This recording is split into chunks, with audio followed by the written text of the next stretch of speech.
Ẹ̀yin èèyàn lé ẹ kú ọjọ́ ìní ṣé àlàáfíà ni ẹwà gbogbo lè ń kọ́ gist tèmi wọ́n ní kábíyèsí wọ́n ní wọ́n sọ fún Tóbi nígbà tí ó ránṣẹ́ pé òun ò ní move lọ sí olórí quarters èyí tí kábíyèsí rà fún wọn tán ni wọ́n ra estate mẹ́fà fún àwọn olórí wọn ní kán kó lọ síbẹ̀ wọ́n ní ìgbà tí kábíyèsí gbọ́ wípé ó lóun ò ní lọ síbẹ̀ pé ọlọ́run ò ní jẹ́ kó lọ síbẹ̀ wípé òun ò ní ibi kankan tóun lọ pé ilé yẹn wọn bá fi góòdù kọ́ ó lóun ò ní lọ síbẹ̀ wọ́n nígbà tí kábíyèsí gbọ́ kábíyèsí ni ó lè dúró sí ilé tí àwọn rà fún ní Ìkòyí wípé àwọn ò fẹ́ gbọ́ ẹni ẹjọ́ mọ́ lórí ọ̀rọ̀ yẹn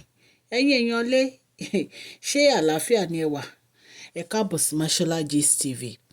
Yorùbá ni a máa ń sọ lórí channel yìí nítorí pé a fẹ́ gbàgbé àṣà àti èdè wa a dẹ̀ tún máa ń sọ nítorí fún àwọn tí wọn ò gbọ́ Gẹ̀ẹ́sì tẹ́ bá ti subscribe kẹ́dẹ̀ tẹ notification bell yìí so that a bá ti post any gist ẹ máa rí òkè ni ọlá yín á máa lọ ọlá yín ò ní lọ ìsàlẹ̀ láéláé à ń sọ̀rọ̀ nípa celebrity gist royal gist politics àti gbogbo nǹkan tó ń ṣẹlẹ̀ ní agbègbè orílẹ̀-èdè bàbá wa ní ilẹ̀ Nàìjíríà tẹ́ bá ti subscribe o because kò ná yín ní nǹkan kan ọ̀fẹ́ ló bá dé so that a bá ti post any gist ẹ̀ máa rí à ń sọ advert lórí channel yìí à ń ṣe advert lórí channel yìí lọ́lọ́kọ̀ òjọ̀kọ́ ẹ̀kọ́ sí wa ní masholagistv@gmail.com lẹ́ẹ̀kan sí masholagistv@gmail.com ibẹ̀ la ti ṣe advert ẹ̀yin èèyàn lé gist tá a gbọ́ òun ni pé Olori Tobi ní òun ò ní kúrò ní ilé tó ń wá o òun ò lọ sí Orisa olórí quarters kankan ìyẹn jẹ́ estate mẹ́fà ni wọ́n ní kábíyèsí rà wọ́n ní kábíyèsí dẹ̀ ti fún gbogbo àwọn olórí ní kọ́kọ́rọ́ pé ibi tí wọ́n máa gbé nìyẹn bá a tiẹ̀ tún ṣe gbọ́ wọn ni wọ́n ti tó gbogbo mọ́tò wọn torí wọ́n ní ẹlòmíì ní mọ́tò mẹ́ta nínú palace wọ́n ní gbogbo mọ́tò wọn náà ti tó lọ síbẹ̀ wọ́n ní pẹ̀lú gbogbo àwọn ẹrù wọn wọ́n ti ní tí wọ́n bá kó àwọn máa ní kí àwọn maid àti àwọn servant tó wà nínú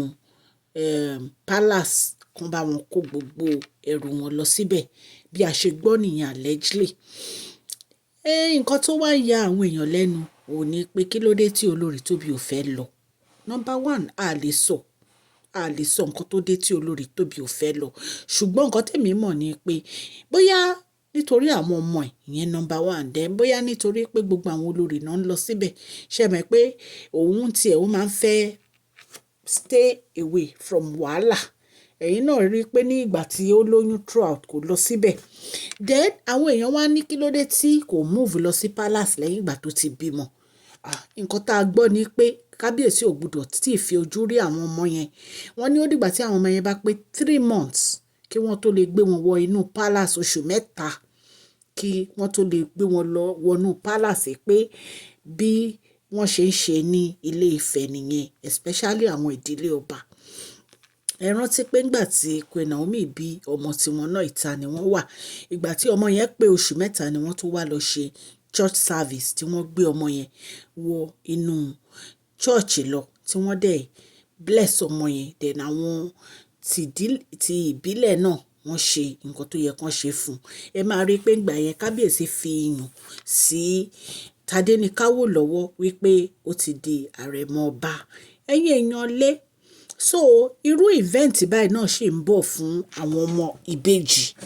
tó bá ti pé oṣù mẹ́ta òun náà máa gbé àwọn ọmọ ẹ̀ ó máa gbé lọ sí inú palace wọn lọ ṣe ojúṣe tó yẹ kán ṣe wọn lọ ṣe fún ẹ̀yin èèyàn lé ṣùgbọ́n right now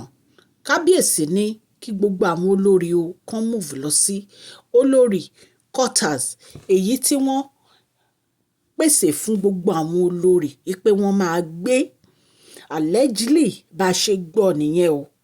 ẹ dẹ̀ mọ̀ pé gbogbo nǹkan tá a bá gbọ́ àwa máa ń wá torchlight sí lórí channel yìí so ní ìsìn wọ́n ti ń tò gbogbo àwọn mọ́tò àwọn olórí in fact wọ́n ní a lot of them were not happy about it because wọ́n fẹ́ kúrò nínú palace yẹn ẹ mọ̀ pé kábíyèsí ní sùúrù gan fún wọn kábíyèsí ní ọ̀pọ̀lọpọ̀ sùúrù gan fún àwọn olórí yìí pé kí wọ́n lọ ralé ṣùgbọ́n wọ́n yarí wọ́n ralé nǹkan tó fa gbogbo nǹkan tó ṣẹlẹ̀ yìí ní tí kábíyèsí fi lọ ralé wọ́n ní kábíyèsí ò tiẹ̀ bùn anybody gbọ́ wọ́n ní kò sí ẹni tó mọ̀ pé kábíyèsí fẹ́ ralé wọ́n ní kò sí ẹni tó mọ̀,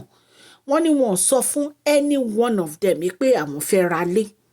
wọ́n ní òjijì ló bá gbogbo wọn. Ṣùgbọ́n ní ìsìn wọn ní Olori Tobi ò fine ẹ̀ so easy polóhùn òní kúrò ní Ìkòyí mansion òun o, ipe bẹ́ẹ̀ ló máa wà, pé òun ò lọ sí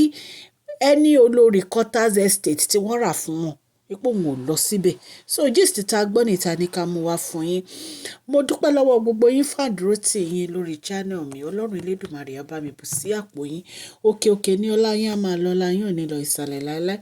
Ẹ̀yin mùsùlùmí tẹ̀ ń gbàwẹ̀ mú kí yín ẹ kú òǹgbẹ o. Ọlọ́run á tẹ́wọ́ gbà àníyàn wa. Please share this video, like and subscribe. God bless you all.